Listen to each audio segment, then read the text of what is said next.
Pública. Tengo conocimiento e información por parte de algunos de ustedes que como que hubo un inconveniente con el horario de su examen, que estaba previsto para las 5:30 de la tarde y pues al final no sé si se realizó a esa hora o a la hora del curso, pero son situaciones que se escapan de mí, que se hizo ver derivado de la información que ustedes me han proporcionado a universidad, pero desconozco qué pudo haber pasado o cómo se llevó a cabo el examen al final de cuentas. Entonces, pues ya yo no puedo hacer nada. Si hubo algún inconveniente, algún atraso, si hubo algún talape, pues esa es cuestión propia de la universidad que ellos tendrán que corregir para futuras referencias. Hoy como tema en la semana 8 veremos las formas de normación colectiva, la huelga y el paro, y daremos inicio con parte del procedimiento ordinario laboral. El objetivo de la clase es que ustedes, dentro del tema en las instituciones de derecho de trabajo, refuercen sus conocimientos con relación a las normas colectivas, por lo que veremos algunas de ellas y la manera de diferenciarlas o conocer sus aspectos más generales. Con relación al derecho individual, haremos un repaso entonces también respecto al procedimiento ordinario laboral, como lo es su naturaleza, sus características, las partes que intervienen y las reglas de competencia de los órganos jurisdiccionales.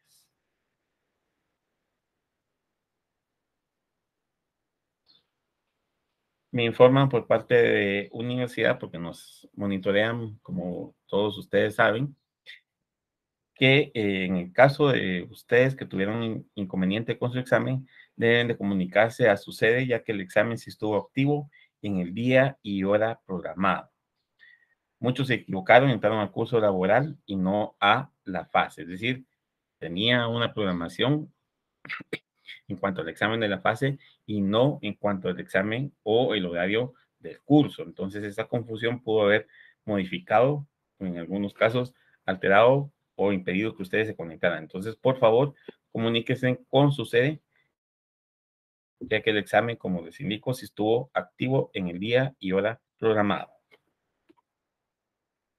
Bueno, pasando a la clase, daremos entonces algunas cuestiones en cuanto a el derecho individual y el derecho colectivo. Básicamente algunas pequeñas diferencias que pueden existir y que a criterio nuestro pues son las más importantes de resaltar. El derecho individual tiene como objetivo máximo al trabajador, el colectivo a la unión de estos, es decir, de los trabajadores y su relación con los patronos. En el derecho individual, las relaciones alcanzan solo a las partes contratantes. En el colectivo, alcanzan a toda una categoría profesional. Recuerdan ustedes que un contrato colectivo, de acuerdo con el 38, es firmado por uno o varios sindicatos, uno o varios patronos o uno o varios sindicatos de patronos. ¿Para qué? Para establecer condiciones generales que van a realizar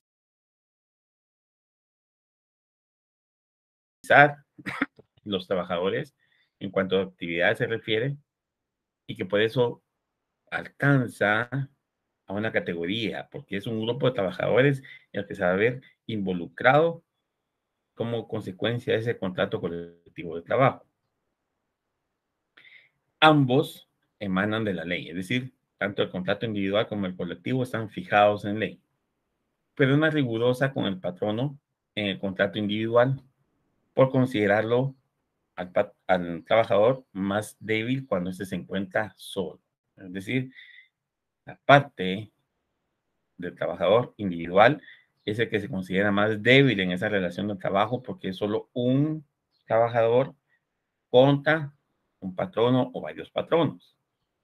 En el colectivo, el trabajador se considera más fuerte, no deja de ser la parte más débil en esa relación, pero se considera con más fortaleza.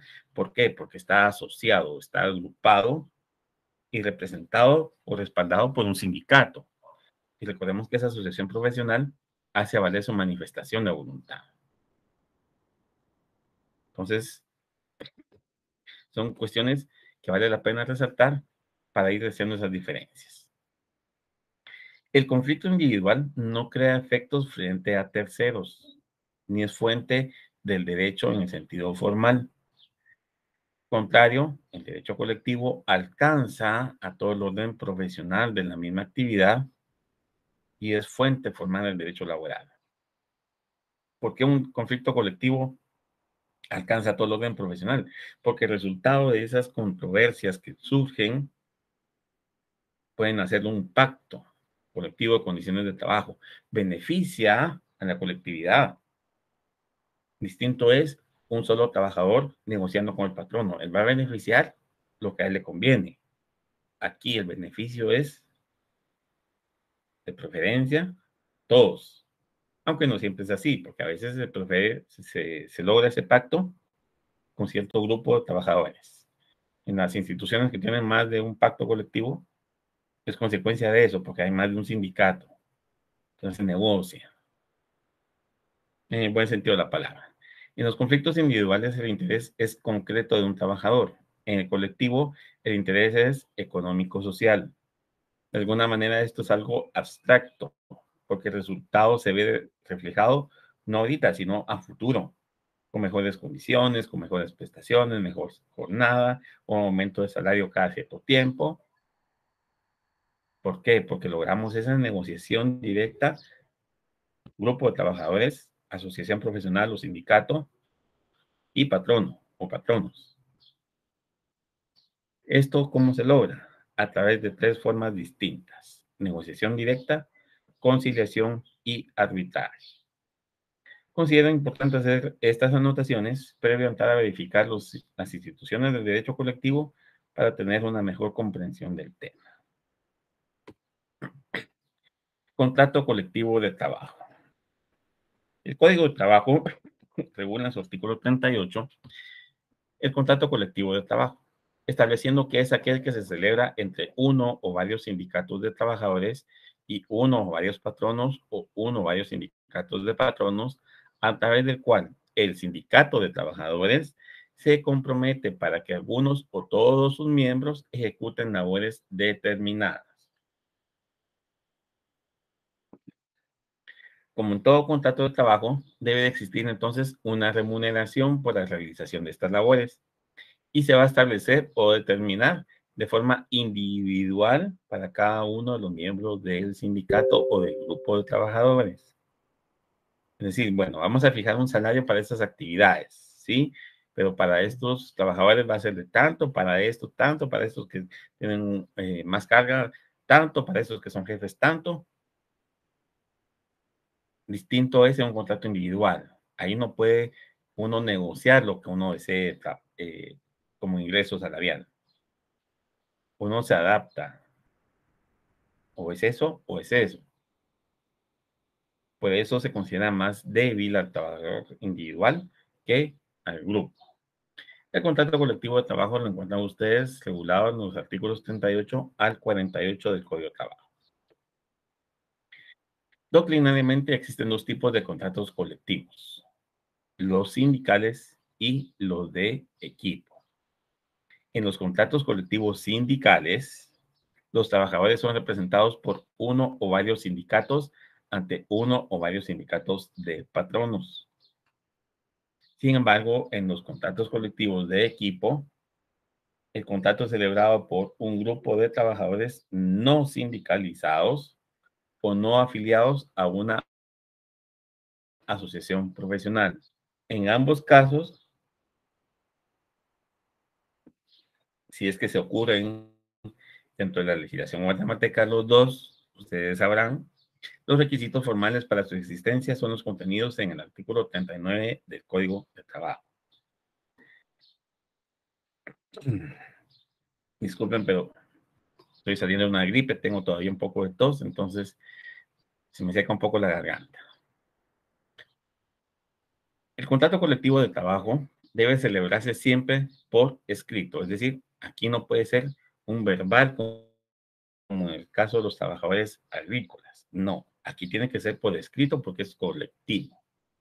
En tres ejemplares, uno para cada parte o los representantes de las partes, es decir, trabajadores y patronos, y otro que se debe de enviar o remitir por parte del patrono, que es el obligado, al Departamento Administrativo de Trabajo, y solamente con la copia del mismo se prueba la existencia de este. Aquí no es como sucede en lo individual, que con la iniciación del servicio se formaliza la relación de trabajo y eso es suficiente para probarla. No. Aquí la relación de trabajo se prueba con el contrato. Si ocurriese, por ejemplo, que los trabajadores pierden su copia, pueden solicitar a la inspección o al departamento administrativo alguna certificación, supongo yo, será administrativa, una copia que extienda esa autoridad para poder ellos acreditar la existencia del contrato. Si no existiere ninguno de esos tres ejemplares, ese contrato administrativo de trabajo, ese contrato de trabajo, perdón, no lo podemos probar. En el contrato deben hacerse constar el nombre de las partes contratantes, la empresa o sección de, de la empresa donde se van a desempeñar las labores. El lugar de trabajo, es decir, en qué municipio, por ejemplo, en qué zona, así como los demás requisitos de todo contrato individual. En los casos en que se actúe en representación, debe dejarse constancia de la calidad que se está ejerciendo. Es de notar que si en la misma empresa hay varios sindicatos de trabajadores o varios trabajadores pertenecientes a varios sindicatos, pueden existir tantos contratos como sindicatos sean. Sin embargo, si uno de estos contrae mejores ventajas, debe aplicarse estas si el trabajo ejecutado se realiza en iguales condiciones. Si el sindicato de trabajadores o patronos llega a disolverse, las obligaciones y derechos de un contrato colectivo no deben verse afectadas. Es decir, no depende de la existencia del sindicato de patronos o de trabajadores la permanencia de ese contrato, de esas obligaciones y derechos que genera ese contrato. Para firmarlo, sí, es necesario que exista. Una vez firmado, si se disuelve el sindicato de trabajadores, por ejemplo, ¿dejará de existir el contrato? No, el contrato ya tiene validez y debe respetarse. El sindicato que suscriba un contrato colectivo es responsable de las obligaciones contraídas por cada uno de sus miembros, pudiendo ejercer también sus derechos y acciones que le competan. De igual manera, el sindicato que sea parte de un contrato colectivo puede exigir su cumplimiento, así como el pago de prestaciones o indemnizaciones, pudiendo ejercer la acción contra sus propios miembros, otros sindicatos parte, los miembros de otros sindicatos y cualquier persona que tenga obligación en el contrato. Si son varios los sindicatos y se ponen de acuerdo para firmar un solo contrato colectivo con el patrono, pero en ese contrato el sindicato A tiene la obligación de hacer tal cosa y no la hace, el sindicato B, C, D o los que sean, pueden exigir el cumplimiento de esa parte del contrato hacia el sindicato responsable, al sindicato A, o a cualquier otra parte que sea responsable del cumplimiento de las obligaciones de ese contrato. Siguiente institución, Pacto Colectivo de Condiciones de Trabajo. Este tipo de institución está comprendida por dos grandes aspectos. El primero es referente a las disposiciones generales y pactos colectivos de empresa o centro de producción determinado, que lo vamos a ver en los artículos 49 al 53, y el segundo referente a los pactos colectivos de industria, de actividad económica o legión determinada, artículos 54 al 56. Estos tienen ciertas diferencias. Las principales entre ellos es que los primeros, es decir, los pactos de empresa o de centro de producción determinado, rigen por un plazo no mayor a los 3 años. Es decir, cada 3 años hay que estar revisando el pacto, haciendo un nuevo pacto, modificándolo suscribiendo uno nuevo o renovando.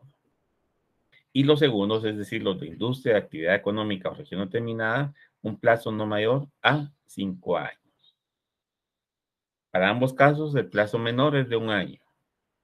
Sin embargo, el de empresa, un máximo de 3, y el de industria, un máximo de 5 años en cuanto a su vigencia. Ambos tienen fuerza de ley para las partes que lo suscriben, siempre que se cumplan con sus requisitos. ¿Qué es entonces, jóvenes, tener fuerza de ley? ¿Qué implica eso?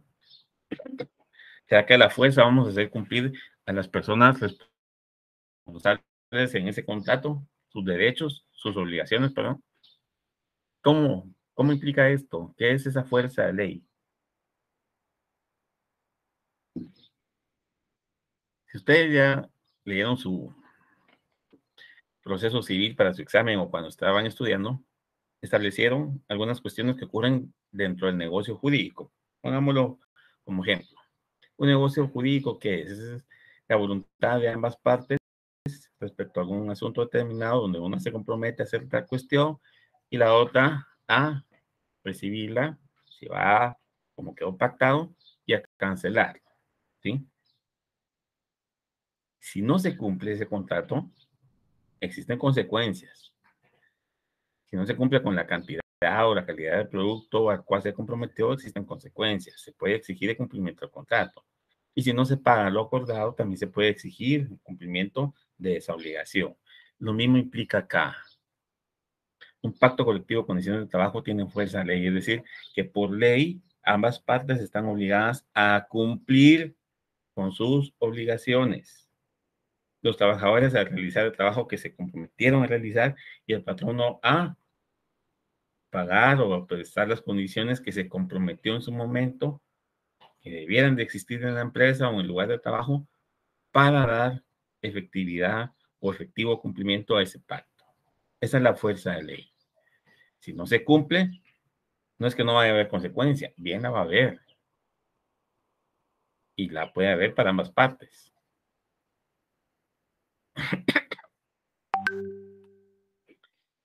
El Pacto Colectivo de Condiciones de Trabajo regula las relaciones entre las asociaciones profesionales de trabajadores y patronos, fijando las condiciones generales de prestación de los servicios.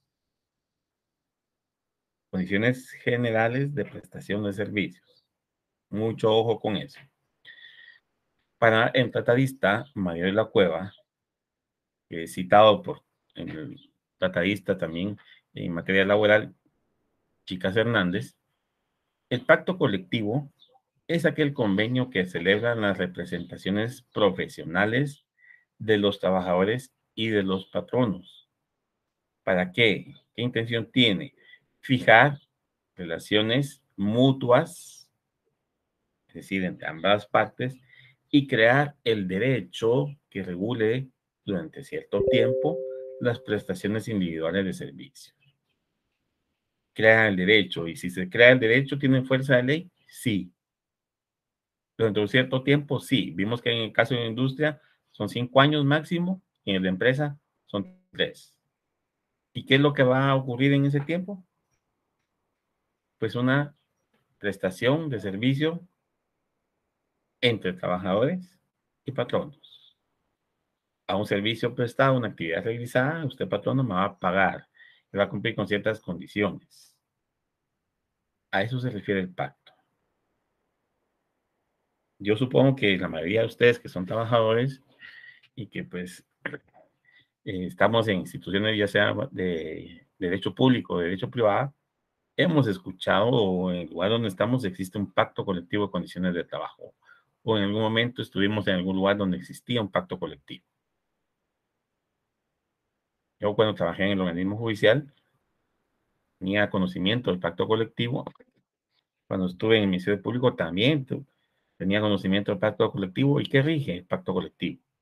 Por ejemplo, jornadas de trabajo, descansos, asuetos, días que como lo vimos hace unas clases, no son asuetos porque no están establecidos en ley, pero tiene el efecto de un descanso. El 10 de mayo para las madres, el 30 de junio, el Día del Empleado Bancario, el Día del Empleado de Salud Pública. Eso está establecido en el pacto. ¿Cómo se va a gozar? ¿En qué momento se va a gozar? ¿Quiénes lo van a gozar? Porque, por ejemplo, para los que somos profesionales del derecho y trabajamos en alguna institución del Estado, el día del abogado nos dan un día de descanso. No trabajamos ese día. Para los contadores públicos que trabajan en finanzas, en Contraloría General de Cuentas, tienen su día de descanso como contadores públicos. Esas cuestiones son producto de pactos, de esas negociaciones que tenemos entre el grupo de trabajadores y el patrón. Yo, trabajador solito, no puedo firmar un pacto.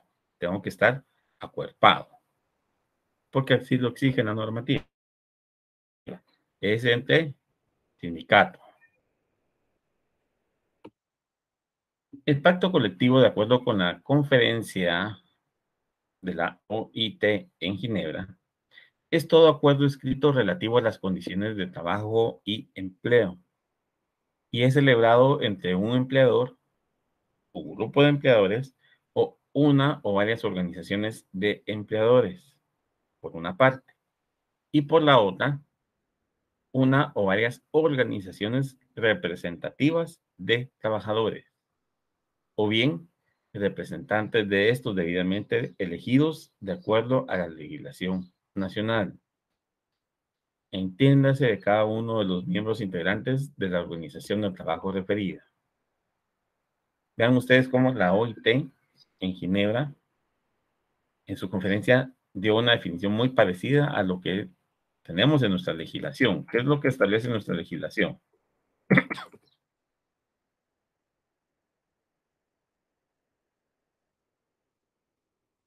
Artículo 49. Tiene carácter de ley profesional y a sus normas deben de adaptarse todos los contratos individuales o colectivos existentes o que luego se realicen en las empresas, industrias o regiones que afecten. Es una ley. ¿Por qué? Porque hay compromisos para ambas partes. Celebrado entre un empleador, un grupo de empleadores o una o varias organizaciones de empleadores y una o varias organizaciones, aquí no hay trabajadores individual, representativas de trabajadores, o bien representantes de estos debidamente elegidos de acuerdo a la legislación nacional. ¿Cómo es en la legislación guatemalteca? ¿Cómo se le denomina a esos representantes de los trabajadores? Ya lo vamos a ver. Y si no, nos da tiempo, pues ya ustedes lo leerán en su código. Todo pacto colectivo tiene como características las siguientes: obligatoriedad, extensibilidad, limitación, inderogabilidad y mediatividad. Respecto a la definición de pacto, entonces nos remitimos al artículo 49 del Código de Trabajo y nos establece que tiene carácter de ley profesional, es decir, es ley entre las partes. Y a sus normas, es decir, al contenido del pacto, deben adaptarse todos los contratos individuales o colectivos existentes o que luego se realicen en las empresas, industrias o regiones que afecten. ¿Y qué implica eso de adaptar los contratos individuales? ¿Qué consideran ustedes que puede ser? Vamos a adaptar un contrato individual porque el pacto colectivo establece que cada, no sé, 25 de junio a los maestros les vamos a dar un bono.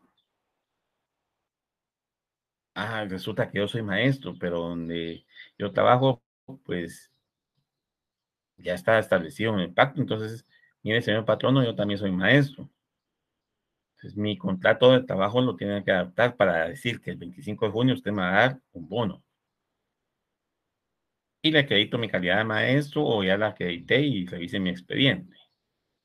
A eso se refiere. A que si producto de un pacto se adquiere un compromiso, ese compromiso de la forma en que fue establecida en el pacto va a ser modificar cada uno de los contratos individuales o colectivos que ya existieran dentro de la empresa y a futuro. Por eso es muy similar al contrato, ¿sí? El beneficio es a futuro. El beneficio no lo vamos a ver ahorita. Los que estamos luchando, por decirlo de esa forma, por un pacto, los que estamos negociando, los que estamos intercediendo y los que logramos al final que se firme ese pacto y se adopte en la empresa o en la industria, posiblemente ya no veamos el beneficio, pero lo van a ver las personas que vengan después, vengan con los años a trabajar a esa empresa. Esta fuerza de ley es para las partes que lo han suscrito. Todo aquel que firma como parte tiene esa obligación de cumplir. Todas las personas que al entrar en vigencia trabajen en la empresa o centro de producción y los que concierten en lo futuro contratos individuales o colectivos dentro de la misma empresa o centro de producción afectado por el pacto. Es decir, estoy trabajando ahorita, logramos conciliar, logramos negociar, se logra el pacto y el trabajador que ingresa dentro de 4 meses a trabajar va a tener los beneficios de ese pacto. ¿Por qué? Porque va a modificar los contratos individuales existentes y los futuros. Eso es lo que pretenden. No es una modificación de momento. Y como solo tengo ahorita 50 trabajadores, esos 50 trabajadores son los que se van a beneficiar. Y si en octubre yo tengo necesidad de contratar 10 más, a ellos no les va a operar el pacto. No. Los que, los que ingresan en octubre van a gozar de los beneficios que los que estamos ahorita luchamos por ellos. A eso se refiere un pacto. Vamos a pactar, vamos a llegar a un acuerdo entre patronos y trabajadores, pero este acuerdo no solo nos beneficia a nosotros ahorita como trabajadores, sino también a los que vienen después. Y si yo me voy ahorita como trabajador, ya una vez suscrito el pacto, me puedo llevar los beneficios que establece el pacto, por ejemplo, una indemnización universal, y quien ingrese mañana a ocupar mi puesto va a adquirir ese derecho a una indemnización universal para cuando se vaya. Despedido por renuncia, esa es la indemnización universal. No importa cuál sea la causa en que termina la relación de trabajo, siempre se paga esa indemnización. Distinta de la indemnización que obliga el 81, 82 del Código de Trabajo por despido injustificado. La universal no importa si es despido o renuncia, siempre se paga.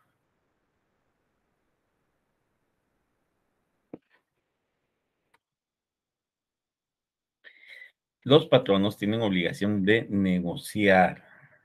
¿Qué es negociar? Llegar a acuerdos. Un pacto colectivo cuando los servicios de más de una cuarta de sus trabajadores sindicalizados produzcan o distribuyan su trabajo en varias zonas del país. Para el efecto deben de observar lo dispuesto en el artículo 51 del Código de Trabajo. ¿Y qué establece el 51 del Código de Trabajo?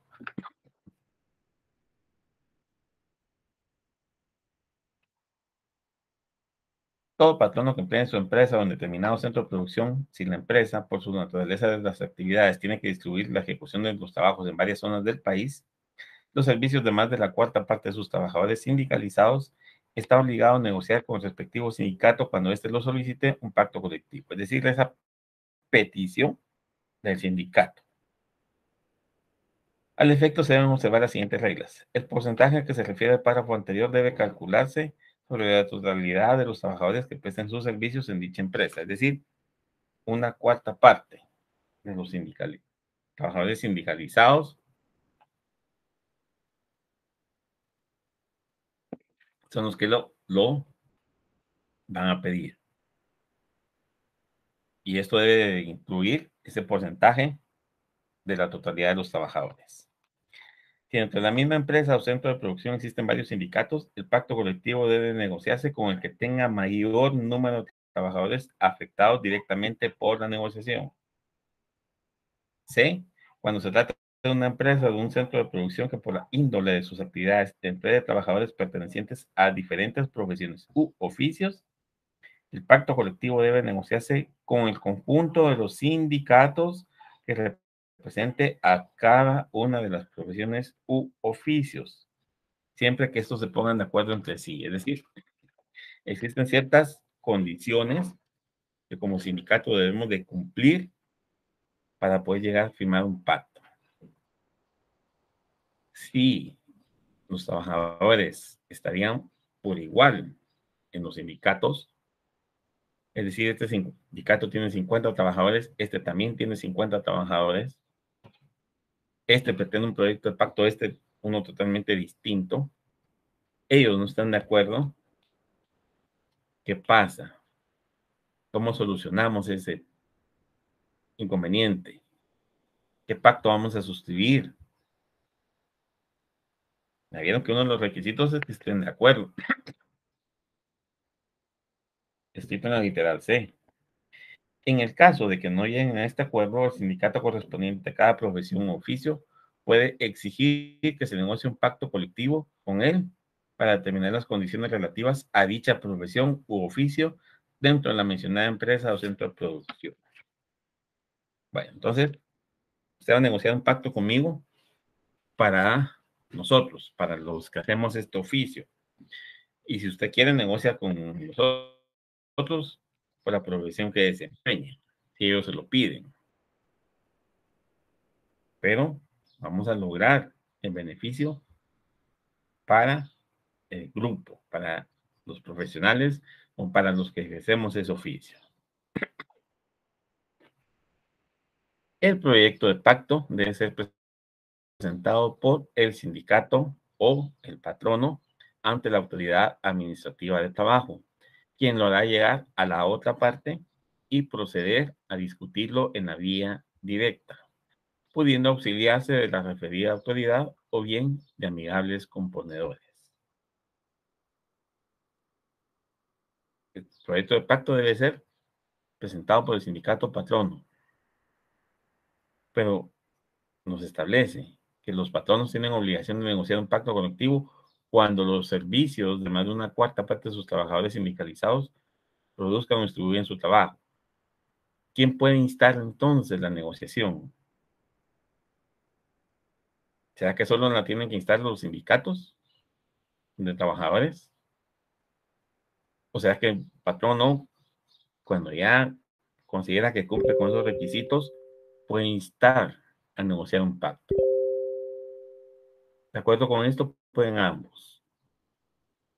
Y por eso se establece el proyecto de pacto debe ser presentado por el sindicato o el patrono ante la autoridad administrativa de trabajo. Esta autoridad, es decir, el Ministerio de Trabajo, lo hará llegar a la otra parte y va a proceder a discutirlo en la vía directa, pudiendo auxiliarse de la referida autoridad o bien de amigables componedores. ¿Qué es la vía directa? Patronos y trabajadores se sientan, platican y discuten la posibilidad de cumplir con el proyecto de pacto. No solo porque se presentó ya se tiene obligación de suscribirlo, no, hay que irlo discutiendo. Porque puede ser que existan compromisos que alguna de las partes no va a poder cumplir y que la exigibilidad de ese compromiso haga inviable sostener una relación de trabajo. ¿Qué implica esto? Por ejemplo, que nos va a aumentar el 100% del salario. Yo lo tengo que discutir con los trabajadores, porque puede ser que ese aumento del 100% del salario me impida a mí seguir produciendo. Y como tal, si no puedo seguir produciendo, pues voy a cerrar mi lugar de trabajo. Y si cierro mi lugar de trabajo, no voy a tener con qué pagar las prestaciones. ¿Quién van a sufrir las consecuencias? Todas las partes. Yo me quedo sin mi fuente de producción y ellos se quedan sin su fuente de ingreso. ¿Se puede exigir el cumplimiento de esas prestaciones si está en insolvencia? ¿Cómo? Ya, por eso es de negociar en la vía directa y de discutir cada uno de los puntos del pacto en forma directa. Patrono por un lado, trabajadores por el otro. ¿Pueden auxiliarse de la autoridad administrativa de trabajo? Sí. ¿Pueden intervenir con voz, sin voto? Porque la decisión es de las partes involucradas, no de la autoridad administrativa. O bien de amigables componedores, es decir, aquellos que buscan las formas de negociación o de utilizar las técnicas de negociación, de mediación, de conciliación. Es un amigable componedor. No va a tener beneficio. ¿Por qué no va a tener beneficio? No le va a interesar si el patrón no va a pagar más, no le va a interesar si el trabajador va a descansar más. No, le va a interesar encontrar ese punto de equilibrio entre ambas posturas. Dicha negociación debe durar como máximo 30 días. Pregunta de privado que yo les haría con este plazo. ¿Son 30 días hábiles o calendarios y su fundamento? Tiene que haberlo. No solo porque el código lo dice, no. ¿Cómo se computan los días? Cuando se refiere a 30 días, ¿son hábiles, son calendario? ¿Y cuál es el fundamento de esa disposición? Vencidos los 30 días, sin que exista un acuerdo, cualquiera de las partes puede plantear el conflicto colectivo correspondiente para resolver lo que aún se encuentra en discordia. Y yo lo viví cuando estuve en Secretaría de Bienestar Social. El pacto estaba siendo discutido por patronos, trabajadores. Yo como jurídico, pues no tenía mayor intervención porque Recursos Humanos tenía una abogada que estaba junto con los representantes del patrono negociando ese pacto. Los puntos que no fueron acordados en esa negociación fueron discutidos ante el juzgado. Unos se aprobaron, otros no. Pero lo viví como parte no interesada porque pues era un empleado, pero en algún momento se puede decir representaba a mi patrono por el cargo de dirección que tenía. Para tal efecto, entonces, se debe acompañar el pliego de peticiones, es decir, cuáles son esos puntos que vamos a discutir. No solo decir, negociamos un pacto, pero ¿sobre qué? ¿Qué estamos pidiendo como trabajadores o qué estamos pidiendo como patronos para poder negociar? Ese es el pliego de peticiones. Que otorgar un aumento de 100% es una petición hecha por trabajadores. Si la hace el patrón, ¿cuál podría ser? Que la jornada de trabajo se extienda hasta las 16 horas con 30 minutos. Es una petición del patrono. Eso son las que forman, esas situaciones son las que forman ese pliego de peticiones. Este comprende las interrogantes que se plantearán a la otra parte para poder establecer que efectivamente no existe acuerdo en ciertos puntos. Estos conflictos se resolverán de acuerdo a los procedimientos regulados en el propio Código de Trabajo. Ya vamos a verlo, si no en esta, creo que es la siguiente o la subsiguiente clase, o ya es después de su segundo examen parcial que vamos a ver esos procedimientos. Las condiciones que deben estipularse en todo pacto se encuentran reguladas en el artículo 53 del Código de Trabajo. Mencionemos algunas.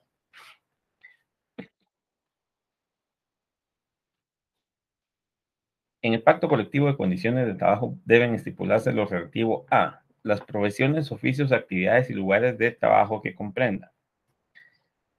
D. El lugar, fecha de celebración del pacto y las firmas de las partes o de los representantes de estas. La B. Establece duración del pacto, el día en que se debe comenzar a regir. No puede ser menor de un año, ni mayor de 3 para los de empresa o de 5 para los de industria. Ese plazo se puede prorrogar automáticamente por un periodo igual al estipulado si ninguna de las partes lo denuncia, por lo menos con un mes de anticipación al respectivo vencimiento. Es decir, si voy a denunciar el pacto es porque hay algo que hay que cambiar, hay algo que hay que corregir, modificar, componer. Si no, no se denuncia y se continúa con la vigencia del pacto. Para el caso de la empresa serán 3 años más, con las mismas condiciones o las mismas situaciones en que se firmó el primer pacto. No se puede venir a decir, mañana entra en vigencia o mañana se vence y vamos a modificarlo hoy. No, tuve que haber denunciado 30 días antes.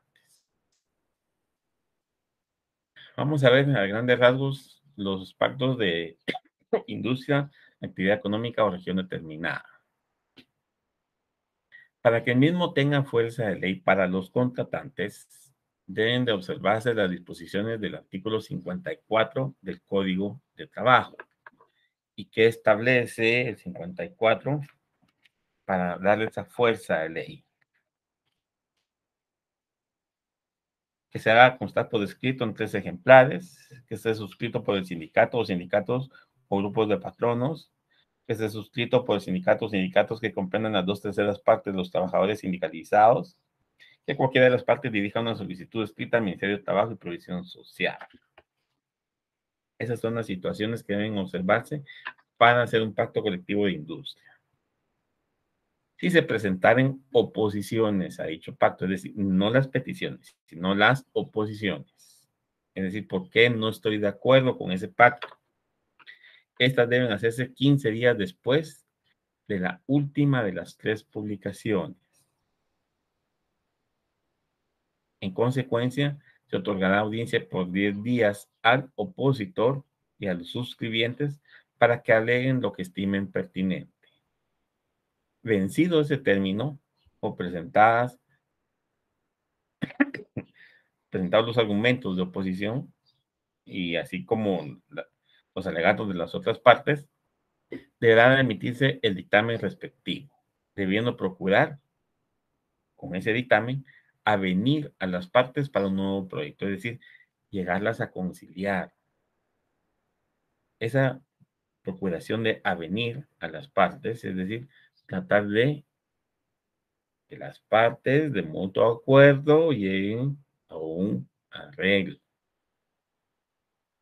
¿Recuerdan ustedes que en el juicio oral también se menciona en la fase de conciliación? El juez tratará de avenir a las partes proponiéndoles fórmulas ecuánimes de conciliación. Lo mismo ocurre acá. Quien dictamina va a procurar ese avenimiento, ese acuerdo entre las partes para un nuevo proyecto de pacto colectivo de industria. El plazo de vigencia, como vimos, es de 1 a 5 años. Debe ser prorrogado automáticamente si ninguna de las partes manifiesta su voluntad de dar por terminado el mismo. Esto debe hacerse por lo menos un mes antes de su vencimiento y es el organismo ejecutivo quien debe emitir el pronunciamiento al respecto. ¿Y qué entidad del organismo ejecutivo emite esa opinión de que debe mantenerse el pacto por 1, 2, 3, 5 años más? ¿Quién lo emite? Organismo ejecutivo. ¿Será que el presidente de la República lo hace?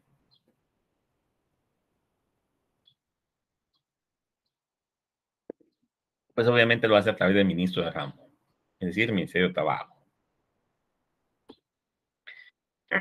Como diferencia entre contrato colectivo y pacto colectivo, podemos indicar que el primero existe en una típica relación de dependencia de una parte hacia la otra, es decir, en el contacto.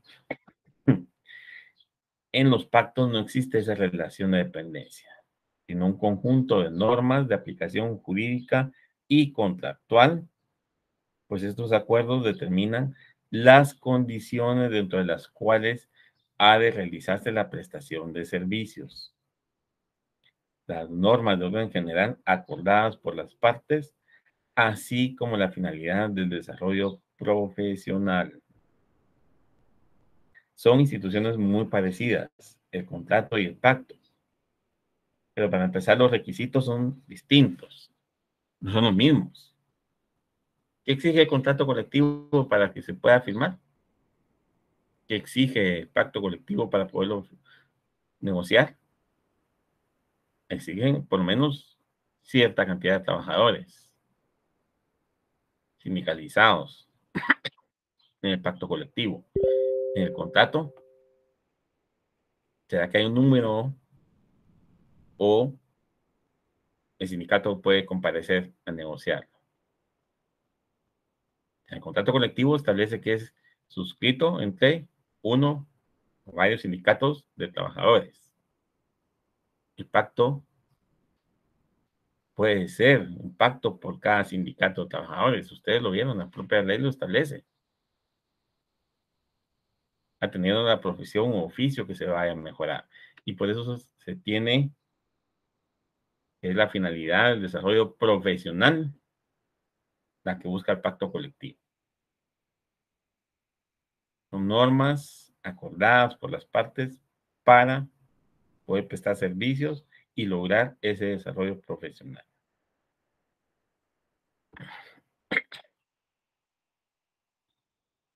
Conflictos colectivos de trabajo. Estos son no la forma en que se resuelve o se logra negociar un pacto, sino los conflictos que pueden ocurrir en una relación de trabajo.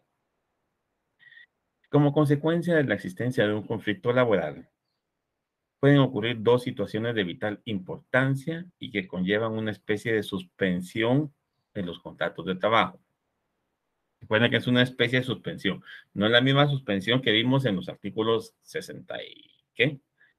5, 66, por ahí, si ustedes se recordarán mejor que yo, sino que esto produce hasta cierto punto ese efecto, pero no es lo mismo. Estos conflictos colectivos son los denominados huelga y paro. Artículos 239 al 244 como sustento. Ay, Dios, de lo que es la huelga. La huelga legal ocurre cuando la suspensión de labores tiene sustento legal y el abandono del trabajo en una empresa es temporal. Este se ejecuta y mantiene pacíficamente por un grupo de 3 o más trabajadores y tiene como fin las mejoras o la defensa de los intereses económicos de los trabajadores frente a su patrón. Suspensión de labores de forma temporal por 3 o más trabajadores, mantenida en forma pacífica y tiene un fin, las mejoras o la defensa de los intereses económicos de los trabajadores. Recuerden que una suspensión puede ser individual parcial, individual total, colectiva parcial, colectiva total. Pero hay cuestiones particulares que implica que es una suspensión y que no estamos ante una huelga. Esta tiene un trámite que hay que cumplir con él para poder llegar a que la huelga sea declarada legal, justa o injusta, o ilegal, y las consecuencias que puede tener cada una de esas formas en que ocurre la huelga. Para Manuel Osorio, la huelga es el medio de lucha directa empleada por los trabajadores en defensa de sus intereses y sus reivindicaciones, consistente en el abandono colectivo del trabajo. Lucha directa ¿de qué? De los trabajadores. ¿Para qué? Para defender sus intereses o que estos sean reivindicados. ¿Y cuál va a ser la consecuencia de esa lucha? El abandono colectivo del trabajo. Colectivo, ¿por qué? Porque es 3 o más. Para el maestro María López Larrabe, puede definirse como la suspensión de actividades acordada y ejecutada por una mayoría de los trabajadores en una o varias empresas, establecimientos o lugares de trabajo, ejercitadas como medio de presión contra uno o varios empleadores con el objeto de obligarlos a que acepten sus peticiones que pueden ser de carácter económico, social y jurídicas. Vean la definición del maestro, tan importante. Suspensión de actividades acordada. En la otra puede ser que no se acuerde. La suspensión como causa de suspensión temporal de trabajo. Es ejecutada también por una mayoría de los trabajadores en una o varias empresas, establecimientos o lugares de trabajo, ejercitadas como medio de presión contra uno o varios empleadores, con el objeto de obligarlos a que se acepten sus peticiones que pueden ser de carácter económico, social o jurídicas. Hace unos veintitantos años, 26 más o menos, hubo una huelga de los trabajadores del organismo judicial. Fue ejecutada por trabajadores no solo de torre tribunales, habían también de los departamentos. ¿Cuál era la medida de presión? Pues no recuerdo en concreto, una de ellas era la inamovilidad, la otra era el salario, pues no recuerdo todas. Al final de cuentas, como la huelga no fue realizada de conformidad con lo que exige la normativa, fue declarada creo que injusta e ilegal y el patrón no pudo despedir. Posterior, pues obviamente se fueron a instancias internacionales y creo que ya la OIT emitió un pronunciamiento de que no era por parte del Estado la actitud a asumir en cuanto a despedirlos, como que hasta cierto punto le dio la razón a los trabajadores, pero los trabajadores no agotaron los requisitos para poderla llevar a cabo. ¿Qué pretende? Ejercer presión, obligar a que el patrón no acepte las peticiones, ya sea de carácter económico, social o jurídicas. No es lo mismo pelear por generar un derecho, un aumento salarial, a hacer cumplir una normativa laboral. No es lo mismo, son situaciones distintas. La definición legal la encontramos en el artículo 239 del Código de Trabajo, que establece que huelga es la suspensión y abandono temporal del trabajo en una empresa, acordados, ejecutados y mantenidos pacíficamente por un grupo de 3 o más trabajadores con el exclusivo propósito de mejorar o defender ante su patrono los intereses económicos que sean propios de ellos y comunes a dicho grupo. Es decir, propios de los trabajadores que van a mantenerse en huelga y comunes a dicho grupo, a todos los trabajadores. Para el efecto deberá cumplirse con los requisitos del artículo 241 del Código de Trabajo. Veamos, porque aquí creo que hay algo respecto a una inconstitucionalidad. Para declarar una huelga legal, los trabajadores deben ajustarse estrictamente a lo dispuesto en el artículo 239, primer párrafo, ¿sí? Agotar los procedimientos de conciliación, constituir la mitad más uno total de los trabajadores que laboran en la respectiva empresa o empresas dentro o centro de producción y que han iniciado su relación laboral con antelación al momento de plantearse el conflicto colectivo de carácter económico o social. Para este recuento no deben incluirse los trabajadores de confianza y los que representen al patrón. Ay, mi código no tiene esa anotación de inconstitucionalidad, no, es que no recuerdo si es preciso, solo fue la reforma que sufrió el literal C, el artículo 241. Pero bueno, ustedes tendrán, supongo yo, su código un poco más actualizado que el mío y deberán de buscar si efectivamente existe alguna inconstitucionalidad o alguna normativa en cuanto a los artículos de la huelga específicamente. La huelga no puede tener como sus fines los siguientes. La huelga es solidaridad, las que persiguen el cumplimiento de leyes, arreglos, sentencias, pactos o contratos colectivos, las que tengan por propósito motivos que no sean propios de los trabajadores en común, sino individuales. Es decir, si solo mi interés como trabajador yo no me puedo ir a la huelga, o los conflictos colectivos de carácter social.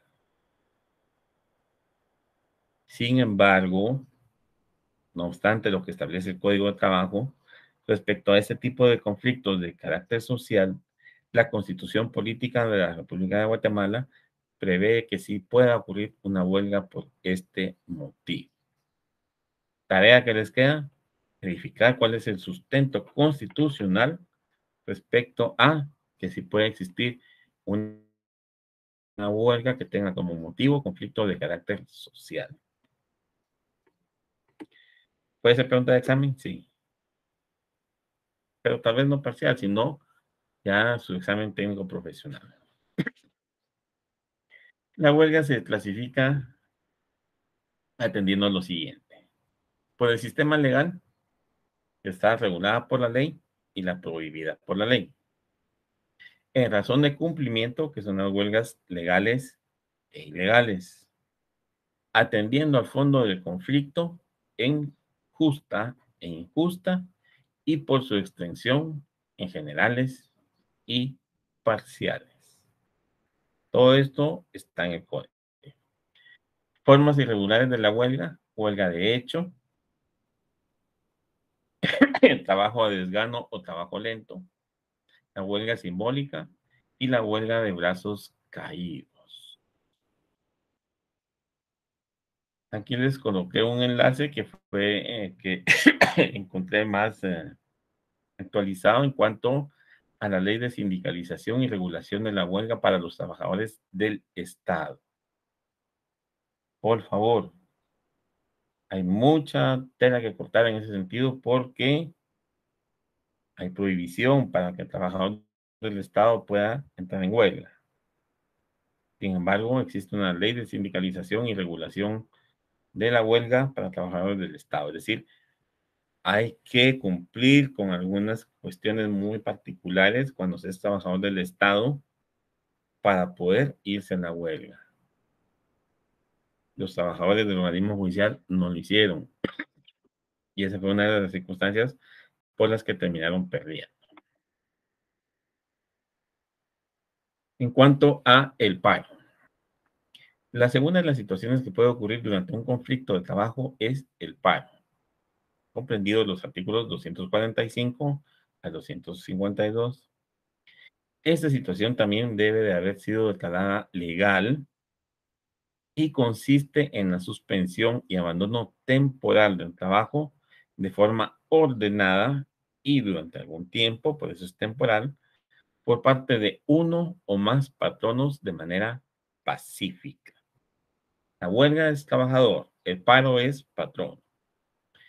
Ocurre con el propósito de defender ante sus trabajadores sus intereses económicos propios o no, pero sí comunes.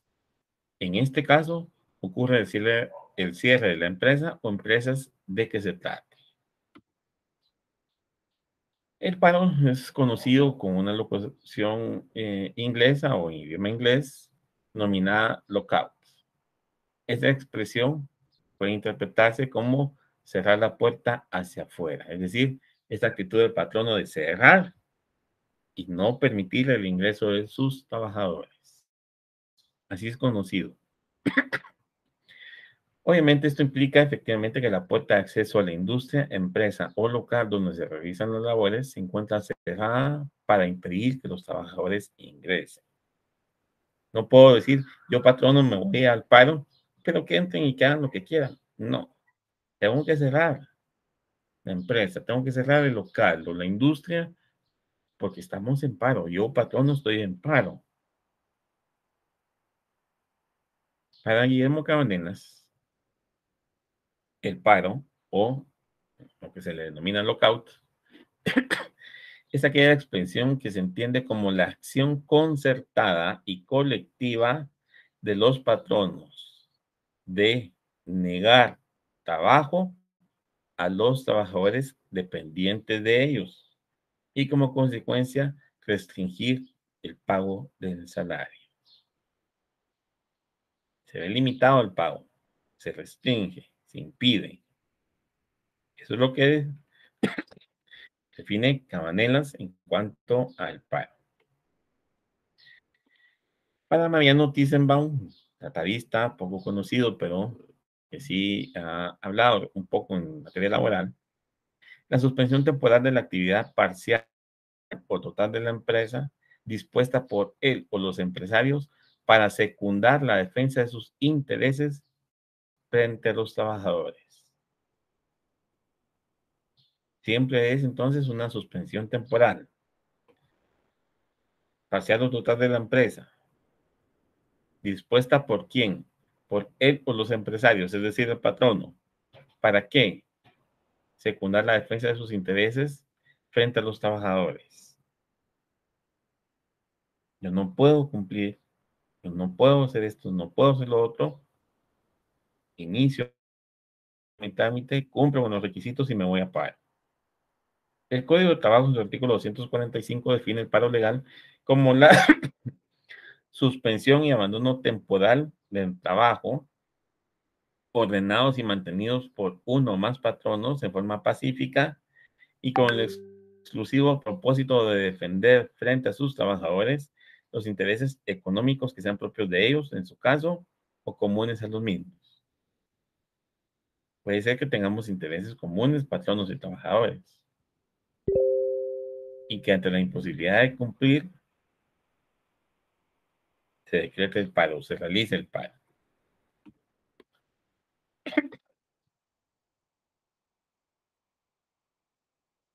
La Constitución Política de la República de Guatemala reconoce el derecho de la huelga y el paro de conformidad con la ley, debiendo agotarse los procedimientos de conciliación. Existen dos tipos de paro, el justo y el injusto, y ambos tienen diversos efectos. En el primero, es decir, en el paro justo, el patrono no paga los salarios de los trabajadores por el tiempo que dure el paro. El patrono puede cerrar definitivamente el centro de trabajo o la empresa, puede despedir a los trabajadores y no tiene responsabilidad de su pago. Ese es un paro que es declarado justo. Si es injusto, la empresa debe de reiniciar labores, se deben de cancelar los salarios correspondientes por el tiempo que duró el paro, continúan vigentes los contratos de trabajo y además deben de cancelarse las prestaciones que no fueron efectuadas, como podría ser un aguinaldo, vacaciones o bonificación anual. Me llama la atención respecto a la huelga, una situación muy específica. El artículo 243 establece, no podrá llegarse a la realización de una huelga por los trabajadores de las empresas de transporte mientras se encuentran en viaje y no hayan terminado este. Es decir, los que transportan en general, los que tienen un contrato de transporte, por decirlo de otra forma, no pueden hacer una huelga mientras estén en viaje o durante el tiempo de viaje. Ustedes se han percatado que a veces, o está ocurriendo actualmente en Honduras, no sé cómo sea la legislación allá, pero traslademos ese inconveniente de acá. Los transportistas en Honduras están detenidos. No quieren traspasar la frontera hacia Guatemala por una amenaza que han ejercido sobre ellos pandilleros o integrantes de grupos delincuenciales. ¿Qué pesa más? Que ellos no pueden hacer huelga de conformidad con el Código de Trabajo. Si fuera el caso en Guatemala, los debemos de obligar. Esa huelga es legal, es justa, es injusta. ¿Qué pasa con esa situación? Trasladan ese inconveniente hacia el país y que los transportistas de acá no trasladan mercadería hacia Honduras, hacia Costa Rica o no van a traerla por esa amenaza. ¿Será que incurrimos en eso de que ellos tienen prohibido hacer una huelga? ¿Cómo opera esa situación? Ese mismo artículo en su literal B establece por los trabajadores de clínicas, hospitales, higiene y aseo públicos y los que laboren en empresas que proporcionan energía motriz, alumbrado, telecomunicaciones y plantas de procesamiento y distribución de agua para no suspender tales servicios. ¿Qué pasa con los que extraen basura? ¿Son perseguidos? ¿Son extorsionados? ¿Han hecho en algunas ocasiones una suspensión de labores? ¿Se han ido a esa situación? Y eso, pregunto yo, ¿podría encuadrarse como una huelga o es solo simple y sencillamente una suspensión de labores? ¿Qué es? ¿Cómo opera esa situación? A nivel laboral, ¿qué hacemos? Si ante ustedes se les presenta ese conflicto, les dicen, miren, eh, los trabajadores de tal empresa extractora de basura, que pues existen, no todos son independientes, están en huelga porque los están amenazando de extorsión. ¿Es válida esa huelga o no es válida? ¿Qué pesa más? Tampoco pueden hacer huelga fuerzas de seguridad del Estado, en la literal C del artículo 243. Cuando se trata de alguno de estos servicios, el tribunal que conoce el conflicto previo a resolver la solicitud a que se refiere al 394 y solo cuando se han llenado los requisitos establecidos para pronunciarse sobre la legalidad de la huelga, convocará a las partes en conflicto a una audiencia. Si los trabajadores de las fuerzas de seguridad no pueden hacer huelga, ¿cuál es el sentido de señalar esa audiencia? ¿O en qué caso se señalan audiencias? Ellos no van a estar en condiciones de hacer huelga. Pueden ser despedidos, no pueden ser despedidos. Sería una huelga injusta, justa, legal, ilegal. ¿Qué pasa? Y algo muy similar ocurre con el paro también, no solo con la huelga.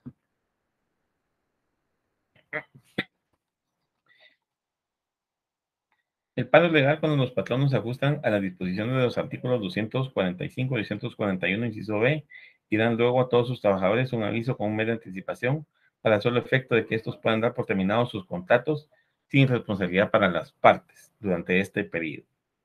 Este aviso se debe dar al momento de concluirse los procedimientos de conciliación.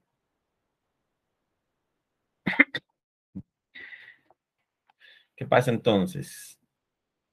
Es legal cuando los patronos se ajustan a las disposiciones de los artículos 245, es decir, la suspensión y abandono temporal del trabajo ordenados y mantenidos por uno o más patronos, y 241, inciso B. ¿Qué refiere 241, inciso B? Adoptar los procedimientos de conciliación. ¿Qué pasa si no agotamos el procedimiento de conciliación? ¿Qué pasa? ¿Será que se puede declarar ilegal porque cumplamos con el otro requisito? Porque para eso es necesario, para declararlo ilegal, que el patrón o patronos lo realicen en cuanto al paro, si produce los siguientes efectos. Faculta a los trabajadores para pedir su reinstalación, hace incurrir al patrón en las obligaciones de reanudar los trabajos y cancelar los salarios, y da lugar en cada caso a la imposición de una multa de ley. ¿Cómo queda esa situación? Son situaciones muy complejas y que la ley nos la deja así muy en el aire. O sea que existen entonces normativas relacionadas a la huelga para el caso de Guatemala. Podemos encontrar normas específicas para los trabajadores del Estado, sí hay. Pero ¿qué pasa con la iniciativa privada? ¿Qué pasa con los servicios básicos? Los extractores de basura. ¿Cómo se maneja esa situación? ¿Cómo se resuelve esa situación? ¿O será que eso no se puede tomar como huelga? Son preguntas que les quedan y que pueden ser producto de su examen técnico profesional.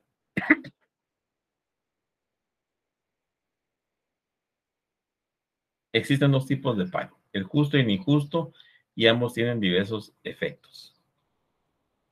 Ya lo vimos. En el primero, es decir, el justo no se pagan los salarios, y en el justo, se deben de pagar. Deben de reiniciarse labores y pagar las prestaciones que no fueron efectuadas. Bueno, con eso finalizamos esas instituciones. Sé que les quedan muchas dudas. Por favor, por cuestión de tiempo, no podemos entrar a más detalle con cada uno de los temas, pero manden sus dudas al correo. Si no mandan sus dudas al correo, pues yo doy por sentado que ustedes aprendieron el tema, que no tienen ningún inconveniente. Y si está en el código, si es parte del tema del curso, se puede examinar en su siguiente examen parcial. Por lo mismo, ustedes tienen que responder. Entonces, por favor, ante dudas, ante cualquier situación que tengan con relación a estos temas, planteenlas a través del correo. Siguiente tema de la semana. El procedimiento ordinario laboral. Al ser este un juicio de conocimiento que pretende la declaración de uno o varios derechos por parte del órgano jurisdiccional, la naturaleza del mismo es entonces de carácter pública. ¿Cuál es la naturaleza jurídica del juicio ordinario laboral? Pública. Como caracteres del mismo podemos indicar que este se basa entonces en los principios que lo inspiran, contenidos muchos de ellos en los propios considerandos del Código de Trabajo. Es de las pocas leyes bien hechas, tal vez no actualizada, pero está bien hecha. Tienes los principios incluidos en los considerandos. ¿Cuántos de ustedes conocen otra normativa igual? Vean los considerandos del Código Municipal. No tiene principios. Solo dice que es para regular el actuar de las municipalidades derivado de la función o el mandato constitucional. No tiene mayor principio. El Código de Trabajo sí. Y es una, como les digo, de las pocas leyes bien hechas. A mi criterio, pues, obviamente. En este proceso, las partes que intervienen son demandado y demandante. No así los profesionales del derecho que puedan asistirlos, dirigirlos o defenderlos, ni mucho menos el personal del órgano jurisdiccional, como jueces, secretarios, oficiales o demás. Sujetos procesales, partes que intervienen. ¿Quiénes son? Actor y demandado. Y si hay una reconvención, pues el demandado va a ser demandado y actor, y el actor va a ser actor y demandado. No más. Los abogados no son sujetos procesales, son abogados directores. Los jueces no son parte, son quienes deciden el asunto. El personal administrativo del tribunal o del juzgado no es parte, es solo quien diligencia o tramita las disposiciones del proceso. Parte o sujeto procesal es el que tiene interés en el asunto. Y acá en materia laboral son demandado y demandante. No hay más. El Código de Trabajo regula en su título 11 todas las disposiciones del procedimiento ordinario. Eso está comprendido del artículo 321 a 373 del Código de Trabajo. Siendo importante recalcar o recordar que de conformidad con el artículo 326 del mismo Código de Trabajo, se puede aplicar de forma supletoria, es decir, vamos a ayudarnos de esta ley para complementar el Código de Trabajo con las disposiciones del Código Procesal Civil y Mercantil y la ley del organismo judicial. Ley del organismo judicial es específica para el actuar de los órganos jurisdiccionales y las disposiciones del Código Procesal Civil y Mercantil para aquellas disposiciones que no están contempladas en el Código de Trabajo. Recuerden ustedes que el Código de Trabajo fue incluido, o las disposiciones en materia laboral en su momento fueron incluidas en un Código Civil. Y de los contratos civiles fue surgiendo o derivando el derecho laboral. El procedimiento, al no haberse fijado oportunamente en el Código de Trabajo, nos permite aplicar de forma supletoria lo que establece el Código Procesal Civil, que pueda complementar y desarrollar o poner en práctica las normas contenidas en el 1441. En caso de impedimentos, excusas y recusaciones de los jueces o de las partes, sí, ya sea que una parte presente alguna recusación o el juez se excuse porque tiene algún impedimento, se aplicará lo dispuesto en los artículos 137 a 143 de la Ley de Organismo Judicial, verificando para el efecto los artículos 318 y 319 del Código de Trabajo en cuanto a la forma o procedimiento a seguir al presentarse alguna de estas situaciones: impedimento, excusa o recusación. No tengo en la mano la Ley de Organismo Judicial, pues sí podemos ver el Código de Trabajo en sus artículos 318 y 319.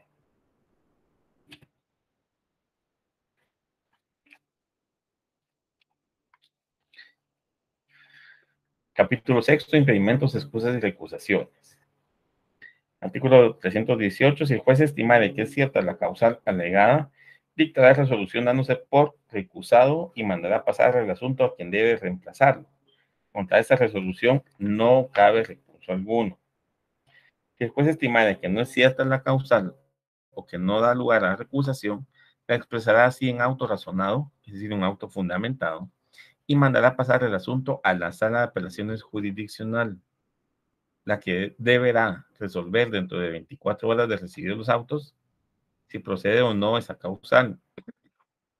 Pero si dentro de ese término alguna de las partes pidiera la recepción de pruebas, las que deberá individualizar, estas se recibirán en audiencia verbal que se verificará dentro de un término de 3 días, pasada la cual resolverá dentro de 48 horas. ¿Este plazo se cumple en la realidad? No.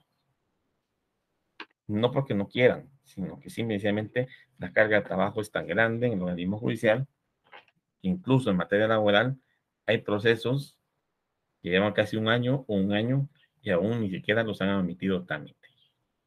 Imaginen el atraso que tienen en ese sentido. Y el artículo 319: en los casos que proceda una excusa, una recusación o un impedimento, se observarán las reglas siguientes. Establece 3 reglas. Si es de un juez de trabajo y previsión social, se mandará pasar los autos al juez de igual categoría más próximo. Si es de Zacatepeques, al de Guatemala o Chimaltenango, el más próximo. Si se trata de uno de los magistrados de las salas de trabajo y previsión social, se llamará a los suplentes en su orden. Aquí sí entran en función los magistrados electos en forma suplente. Y tercero, si se tratara de un miembro o de varios de los tribunales de conciliación y de arbitraje, se llamará por su orden en las respectivas listas a los que deban de sustituirlos en caso se agotaren la sala de apelaciones que corresponda a dar la designación entre los suplentes por su orden. Es decir, para los tribunales de conciliación y arbitraje, que también operan las causas de impedimentos, excusas y recusaciones, se van con los suplentes. Y estos van a ser designados por la sala de apelaciones en materia de trabajo. Y por último, tema de la semana: reglas de competencia. La ley del organismo judicial establece en su artículo 62 la competencia de los tribunales en general, al indicar que solamente pueden ejercer su potestad en los negocios y dentro de la materia y territorio que les hubieran asignado. Si es el juez de primera instancia de trabajo del departamento de Guatemala o del municipio de Guatemala, solo va a conocer de los negocios, es decir, de las demandas cuyo origen sea el municipio de Guatemala. Que la relación de trabajo era que el Saltenango, pero de demanda en Guatemala, no, no se puede de acuerdo con esta disposición. Pero veamos esto. El Código de Trabajo en su artículo 291 establece qué asuntos pueden ser sometidos a conocimiento de los jueces de paz, y el 292 los que atañen a los jueces de instancia. Veamos el 291, que es muy importante. Un juez de paz conociendo en asuntos de materia de trabajo. ¿Existen juzgados de paz con diferente competencia? Sí. Artículo 291. Los juzgados de paz conocen de todos aquellos conflictos de trabajo cuya cuantía no exceda de 3,000 quetzales. Todos los jueces de paz de la República tienen competencia para conocer en esos conflictos donde no hubiese jueces privativos de trabajo, es decir, propios de trabajo. Otra de las resoluciones que se dicten caen los recursos que establecen la presente ley. Ya nos vamos a la parte de los recursos, apelación, aclaración y todos los que ustedes ya conocen. Ese es en cuanto a los jueces de paz. Y también tenemos la competencia de los tribunales de conciliación y arbitraje. Los vamos a ver más adelante. Y la manera en que estos se integran. Estos son una especie de tribunal mixto que pretende mantener un justo equilibrio entre patronos y trabajadores. Artículo 293. La finalidad esencial de los tribunales de conciliación y arbitraje es mantener un justo equilibrio entre los diversos factores de la producción, armonizando los derechos del capital y del trabajo. Y se integra un juez de trabajo y previsión social, un representante titular y 3 suplentes de los trabajadores, un representante titular y 3 suplentes de los empleadores. Los cargos son públicos y obligatorios.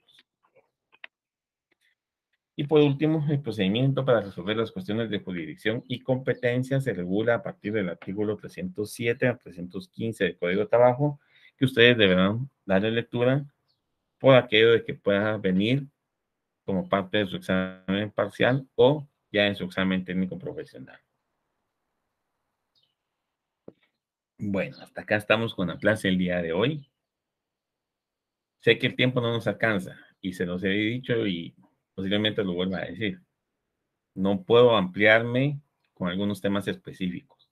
Pues, por favor, para los que deseen tener alguna situación más en cuanto a ampliación, aclarar dudas, las preguntas que puedan surgir, háganlas a través del correo. Yo no puedo responder en cada clase las 5, 6, 10 preguntas que se me presentan en forma semanal porque nos quita tiempo y el tiempo no nos alcanza. Entonces, por favor, para quienes me piden que en clase yo aclare tal situación, tal duda, no, yo les respondo en el correo. A mí no me pesa, en serio, pero no puedo tener esa disponibilidad de tiempo para responder en clase.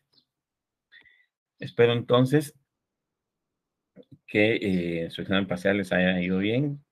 Los que no lograron solventar su examen, por favor, abocarse a su sede para ver la forma en solucionar el inconveniente que tuvieron. De lo contrario, si no presentan su examen y no solventan esa situación, pues no podrán tener posibilidad, pienso yo, de tener un segundo examen parcial o bien que este les vaya por dos, o no sé, ya esa es disposición de la U en cuanto a los exámenes. Yo doy la clase, no evalúo, no califico, no puedo realizar exámenes, esa ya no es disposición mía, esa es disposición de la U y hay que sujetarnos a lo que las autoridades dispongan. Se agradece entonces la atención prestada a mi persona en esta tarde. Espero que la próxima semana podamos encontrarnos de nuevo con una clase más en materia de derecho de trabajo, siempre derecho laboral 2, para que puedan sustentar al final del semestre su examen técnico profesional. Espero que tengan una excelente tarde. Si no tienen más clases, que descansen y si no, pues al momento en que finalicen ya puedan ustedes descansar y reponer sus energías en lo que queda del día y el día de mañana. Entonces, información, por favor, respecto al examen, abocarse a su propia sede. Se agradece la atención prestada a mi persona el día de hoy y espero verlos la próxima semana. Tengan ustedes el mejor de los descansos. Hasta pronto.